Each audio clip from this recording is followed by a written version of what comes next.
خاوند مې هره شپه دومره سیکس کوي چې بیا مې ټوله ورځ ملا خوږېږي. سلام ګران لیدونکو، هیله ده چې روغ جوړ او د صحت جامې مو پر تن وي. زه یو ځل بیا ستاسو په خدمت کې د یو نوي ویډیو سره حاضر یم. هیله ده چې د پام وړ مو وګرځېږي. تر هر څه دمخه باید یادونه وکړم که زموږ چینل مو نه وي سبسکرایب کړی نو زموږ چینل سبسکرایب کړئ او په خوا کې به ضرورت د ګونګړي نشان ووهئ. مننه. هره ورځ یا هر وخت سیکس کول بیا هم د میرمنې مشکلات. یو ملګري پوښتنه کړې وه چې زه په ورځ کې یا په هفته کې 4 ځله یا هم 5 ځله سیکس کوم د میرمنې سره، خو د میرمنې ملا مې ډېره خوږېږي. د دې لپاره زه په ډېرو ډاکټرانو وګرځېدم او هېڅ داسې علاج یې ونه شو تر څو د میرمنې ملا مې درد دې ورک شي.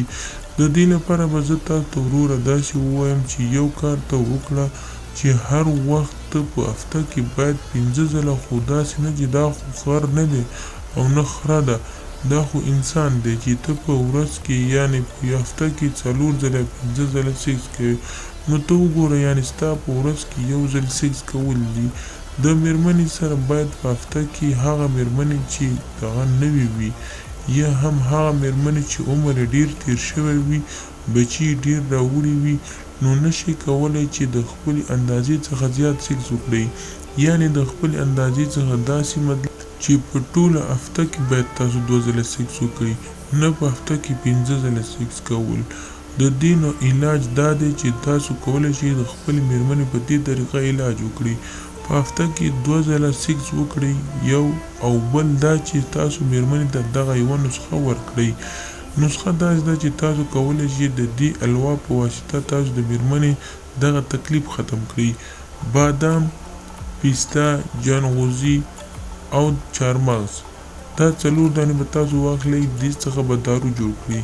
چې کله مو دارو ترې جوړ کړو، دا به تاسو له هغه وروسته د دارو جوړولو نه وروسته، یعنې دغه 4 دانې چې ما د بادام، پیستا، جانغوزي او چارمغز دا 4 ونه څخه تاسو پوډر جوړ کړي یا هم میده کړل، نو له هغو وروسته به دې سره تاسو هر سهار داسې چل کوئ چې دا به راخلئ او بیا به یې شودو ته ور اچوئ. 1 ګیلاس شودو ته به یې ور اچوئ.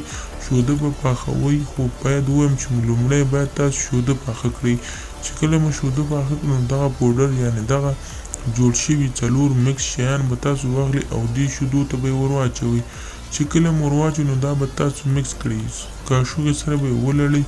له هغو وروسته به تاسو ګبین ور واچوئ، یعنې شات به ور واچوئ تر 3 کاشوغو پورې. کله مو چې دا ور واچوئ، نو تاسو به دا میرمنې ته هره ورځ په نهارې ورکوئ. نو انشاءالله ستاسو د میرمنې به دغه مشکل په توکل د خدای ختم شي او بیا به انشاءالله ماته دعاګانې کوئ. نو خدای دې وکړي ملګرو چې هغه خلک چې دغسې مشکل که په خپله هم لري، کولی شي دغه سره ختم کړي، او که میرمنې هم لري، خو باید ووایم تر 2 میاشتو پورې دغه نسخه جاري شي، یعنې یوه ورځ هم پکې قضایي را نه شي او د سحر له خوا نه په نهارې ورکړل شي. خدای دې وکړي ملګرو زموږ د ویډیو څخه غلط مطلب وانخلئ، زموږ ویډیو لایک کړئ، شیر کړئ او زموږ چینل هم سبسکرایب کړئ. مننه.